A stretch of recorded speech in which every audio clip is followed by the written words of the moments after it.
সোকজিন আর নামজুনের মৃত্যুর পর জিনের বিয়ে হয় আরএম সর্দারের সাথে। তার কিছুদিন পর জেনি টার্গেট করে সোবিন সর্দারকে, কিন্তু এর ভিতর ব্যবসার কাজে ইয়ঞ্জুনের সাথে সোবিন সর্দারের বিয়ে হয়ে যায়।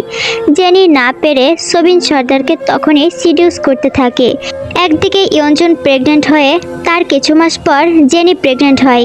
সোবিন সর্দারের কথা মতো মেয়ের সন্তান না হয় জেনির বাচ্চা বদল করে। ইয়নোর বাবা মা মিস্টার সিওজুন আর মিসেস জুনজি দিনরাত এক করে চেষ্টা করতেন ইয়নোকে নিজের কাছে আনতে। জেনি তাদের ভয় দেখাতো ইয়নোর ক্ষতি করে দিবে বলে। তখনই আরএম সর্দার বা সোবিন সর্দারের কাছে এনারা আসার চেষ্টা করত। জেনির খোঁজ পেয়ে যেত। আরএম সর্দারের আর সোবিন সর্দারের পিছনেও লোক লাগিয়ে রাখে জেনি। এভাবে চলতে চলতে ইয়নো বড় হতে থাকে। ভি আর ইয়নো কয়েক মাসের ছোট বড়। ভির জন্মের কিছু মাস পরে ইয়নোর জন্ম হয়। জেনি কিছুদিন ইয়নোকে নিয়ে আলাদা থাকতো। সোবিন সর্দার তার ব্যবসার কথা বলে জেনিকে বিয়ে করে অন্য বাসায় রেখে দেয়। অন্যদিকে জিন চেষ্টা করে লিমিনহু আর জেনির মুখোশ উন্মোচন করতে, কিন্তু জেনির মুখোশ উন্মোচন না হয়ে মারা গেল জাংকুকের নানু আর দাদু। জিন এই ঘটনার পর আরও বেশি ভয় পেয়ে যায়। কুকির কথা ভেবে চুপ হয়ে যায় সে। মানতে থাকে জেনির সকল আদেশ নিষেধ। এরপরে ভি যখন তৃতীয় শ্রেণীতে পড়ে তখন জেনির মনে হতে থাকে এরা কাজের কাজ কিছুই করতে পারবে না। অন্তত ইয়ঞ্জুন আর ভিকে ওই বাড়ি থেকে বের করলে সে এই বাড়িতে আসতে পারবে। সোবিন সর্দার তার বাবার কথা ভেবে ভয়তে চুপ থাকতেন, কারণ তারও ব্যবসার অংশ তিনি ভাগে পাননি। জিন যখন তার বাবা আর শ্বশুরকে মানে জাংকুকের নানু আর দাদু সব বলে দেয় তখন লিমিনহু ওদের খুন করে, আর এই সুযোগ কাজে লাগায় জেনি। জাংকুকের দাদু মারা যাওয়ার পরই জেনির রীতিমতো ইয়নোকে নিয়ে সোবিন সর্দারের কাছে ইমোশনাল ব্ল্যাকমেল করে, যার ফলে সোবিন সর্দার বাধ্য হয়ে পুরো পরিবারের সামনে জেনিকে আনে। বাবা মা মারা যাওয়ায় এখন তার আর ভয়ের কিছু নেই। ইয়ঞ্জুন ওই বাসা থেকে চলে এসেছে এই খবর পেয়ে যায় মিস্টার সিওজন। তিনি তার স্ত্রীকে নিয়ে খবর দেন ইয়ঞ্জুনকে। ইয়ঞ্জুন সেই দিনই চলে আসেন ঢাকায়।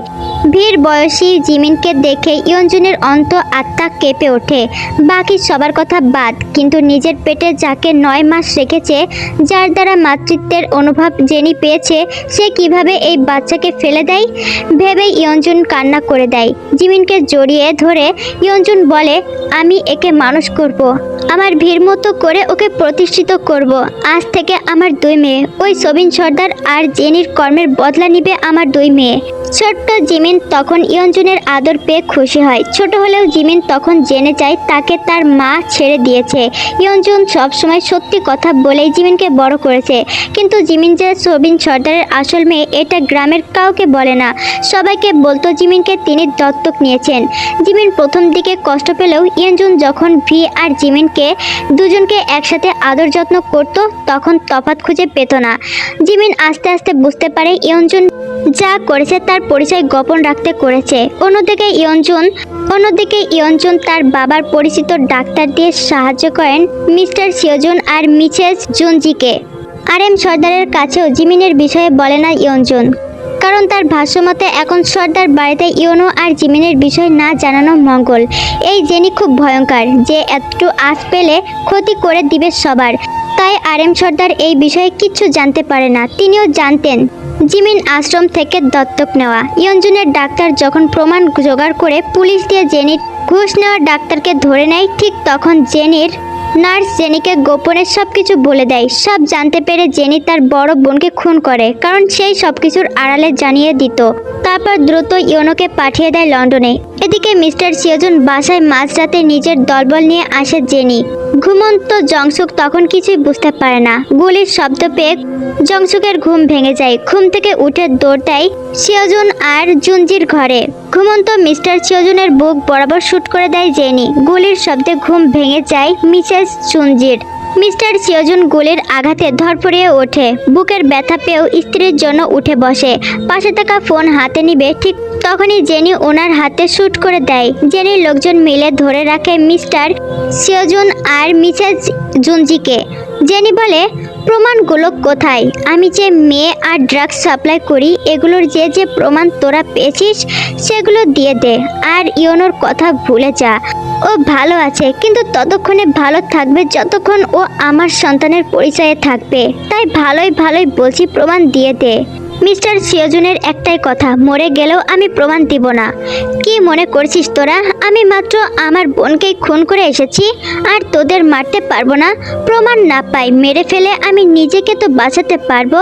কেউ কিছু বলার আগে মিসেস জুনজির নজরে আসে দরজার পাশে লুকিয়ে থাকা জংসুককে দেখে মিসেস জুনজি বলেন, তাড়াতাড়ি পালা বাবা, এরা তোকে মেরে ফেলবে। তুই তোর বাবা মায়ের জন্য নিজের জীবন দিবি না, বরং তুই তোর ভাইকে এই নোংরা মহিলার থেকে আলাদা করবি। ওকে জানাতে হবে ওর আসল পরিচয় কি। ও এই নরপশুদের সন্তান না, এটা যেন ইয়নো জানতে পারে। এই মহিলা নিজ স্বার্থে তার বোনকে খুন করেছে, এখন আমাদের মেরে ফেলবে। পালা বাবা পালা, তোর বাবা মায়ের দোহাই পালা।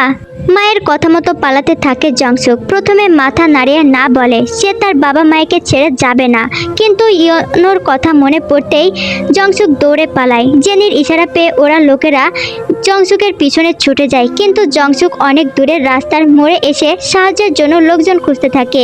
কাউকে না পেয়ে জংসুক যখন দেখে পিছনে জেনির লোকজন আসছে, তখন জংসুক গাছের পিছনে লুকিয়ে যায়।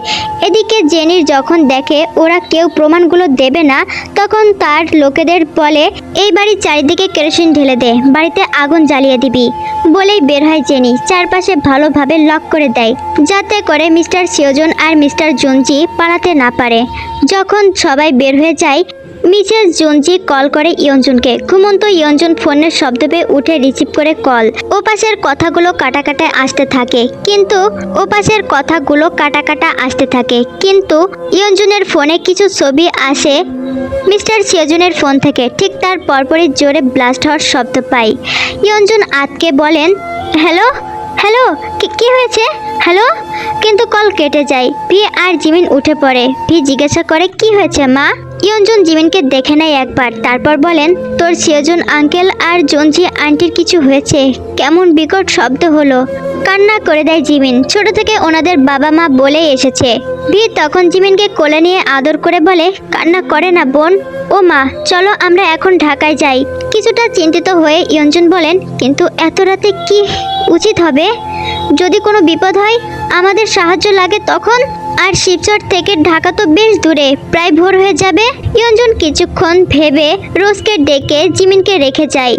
ভি জেদ করে, তাই ভিকে নিয়ে যেতে হয়। অন্যদিকে মিসেস জুনজি যখন ইয়নজুনের সাথে কথা বলে, মিস্টার সিওজুন তখন তার বাবা মাকে কল করে জানান। তারা কিছু না বুঝলেও এটা শিওর হন যে তার সন্তান বিপদে। তারাও বের হয়ে যায় বাসা থেকে। চোখের সামনে পুড়ে যাওয়া বাড়ির সামনে কান্নারত চোখে তাকিয়ে আছে জংসুক। একটু আগেই সিলিন্ডার ব্লাস্ট হয়েছে। জানালা দিয়ে হাত নাড়াচ্ছে মিস্টার সিওজুন আর মিসেস জুনজি, কিন্তু কোনো লাভ নেই, কেউ বাঁচাতে পারবে না। কোনো দিকে কাউকে না পেয়ে জংসুক নিজে দৌড়ে যায় বাড়ির দিকে। বাবা মাকে পুড়ে যেতে দেখতে পারবে না সে, কিন্তু বাড়ির কিছুটা কাছে আসতেই জেনি আর তার লোকেরা হাজির। একজন গার্ড বলে, একে কি করব ম্যাম? শয়তানি হাসি হেসে জেনি বলে, এটাকে জীবিত রাখলে ক্ষতি, সোজা মা বাবার সাথে পাঠিয়ে দেওয়া হোক। বলেই বন্দুক বের করে জংসুককে শুট করে দেয়। জংসুক ওখানে অজ্ঞান হয়ে যায়। সবাই ঢাকায় পৌঁছায় সকালবেলা। ভি আর ইয়নজুন বাড়ির এই দৃশ্য দেখে আটকে ওঠেন। জংসুক তার দাদা দাদি এসে ছেলে বৌমার শোকে কি করবে বুঝতে পারে না। জংসুককে হাসপাতালে নিয়ে যায় পুলিশ। বাড়িতে আগুন লাগায় প্রতিবেশীরা ছুটে আসে। জংসুককে বাড়ির সামনে রক্তাক্ত অবস্থায় দেখে পুলিশ কল করে, তারপর হসপিটালে নিয়ে যায়। পোড়া বাড়ির সামনে দাঁড়িয়ে আছে ইয়নজুন, ভি আর জংসুকের দাদা দাদি। ছেলের জন্য কান্নায় ভেঙে পড়েন তারা। ভি প্রথমে চোখ মুখ খিচে ইয়নজুনের পিছনে লুকিয়ে পড়ে। কিছুক্ষণ পর সাহস করে তাকায় বাড়িটির দিকে। পুলিশ আছে ভিতরে। মর্গে থেকে লোক এসেছে। তারা মিস্টার সিওজুন আর মিস্টার জুনজির লাশ নিয়ে বাইরে রেখেছে। শরীরের অঙ্গ প্রত্যঙ্গ পুড়ে ছারখার, যেগুলো দেখে ওখানে ভয়তে বমি করে দেয় ভি। যে কেউ এগুলো দেখে সহ্য করতে পারবে না। ইয়নজুন মুখে আঁচল গুজে কান্না করে দেয়। ভিকে সামলাতে থাকেন তিনি। মিডিয়াতে ছড়িয়ে যায় মিস্টার সিওজুন আর জুনজি সিলিন্ডার ব্লাস্ট হয়ে মারা গিয়েছে। এটা ইয়নজুন পুলিশকে দিয়ে মিথ্যা নিউজ দেন, কারণ তিনি চান না জেনি জানুক জংসুক বেঁচে আছে। জংসুকের জ্ঞান ফিরতে এসে ছুটাছুটি করে মা বাবার কাছে যাবে বলে। জংসুকের এমন ব্যবহার দেখে ভয় পেয়ে যায় জংসুকের দাদা দাদি। ইয়নজুন তখন জংসুকের কাছে এসে বলেন, মা বাবাকে যারা খুন করেছে তাদের শাস্তি দিতে চাও না জংসুক? তোমার ভাইয়ের জন্য তোমার বাবা মা জীবন দিয়েছে, ওই নোংরা লোকদের কর্মের শাস্তি তুমি কি দিবে না? যাদের জন্য তুমি তোমার ভাই বাবা মা হারালে ওদেরকে কষ্ট দিবে না? ইয়নজুনের কথাগুলো শুনে জংসুক চুপ থাকে কিছুক্ষণ, ফোঁস করে তারপর বলে, আমি আমার ভাইকে ফিরিয়ে আনবো, বাবা মায়ের খুনের প্রতিশোধ নিব। জংসুককে একটু শান্ত হতে দেখে ইয়নজুন জংসুককে বালিশে শুয়ে দেয়। তারপর বলে, কিন্তু তোমার বাবা মায়ের মতো ভুল করা যাবে না। জেনিকে ঘায়েল করতে হলে আড়ালে আবডালে ওকে হারাতে হবে। তার আগে নিজেকে প্রতিষ্ঠিত করে শক্তপোক্ত পরিচয় করে নিতে হবে। ওই জেনির সমস্ত খারাপ কাজ একসাথে ফাঁস করে দিতে হবে। দেখলেই তো আগে জেনির লোকদের প্রকাশ্যে শাস্তি দিতে গিয়ে কত বড় ভুল হয়ে গেল। শুয়ে থাকা জংসুক ইয়নোর দিকে তাকিয়ে বলে, এখন আমাকে কি করতে হবে? তুমি এখন মন দিয়ে পড়াশোনা করো, তোমার ভাইকে আড়ালে আবডালে খুঁজে বের করো, তাকে তোমার বাবা মায়ের প্রতি হওয়া সমস্ত অন্যায়ের কথাগুলো বলবো আমি সব বলে দিব ওকে। ও একটা বাজে মানুষের কাছে আছে, এগুলো ভাইকে জানাবো। এই তো লক্ষ্মী ছেলে, তোমার বাবা মাকে তোমাকে নিয়ে যে স্বপ্ন দেখতো ওটা তোমাকে পূরণ করতে হবে। মিস্টার চিয়োজুন আর মিসেস জুনজি ইচ্ছা ছিল জংসুক বড় ডাক্তার হবে আর ইয়োনো হবে বড় একটা পুলিশ বা আর্মি। জংসুক লোকদের সেবা করবে আর ইয়োনো আসামিদের বের করে ভালো মানুষদের জীবন রক্ষা করবে।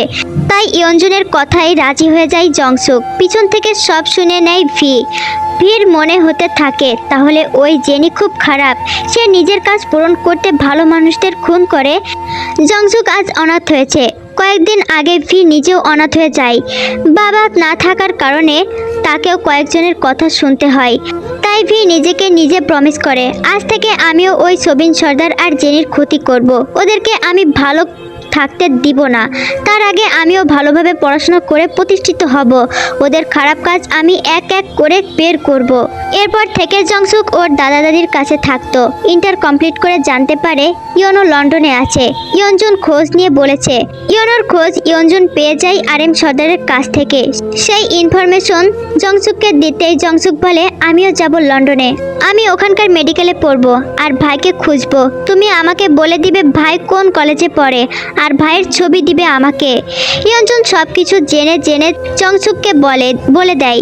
এদিকে ভি নিজের মতো পড়াশোনায় মন দেয় আর জিমিনকে সবসময় জেনির বিষয়ে বলতে থাকে। জিমিনের মনে জেনির প্রতি ঘৃণা জন্ম নিতে থাকে।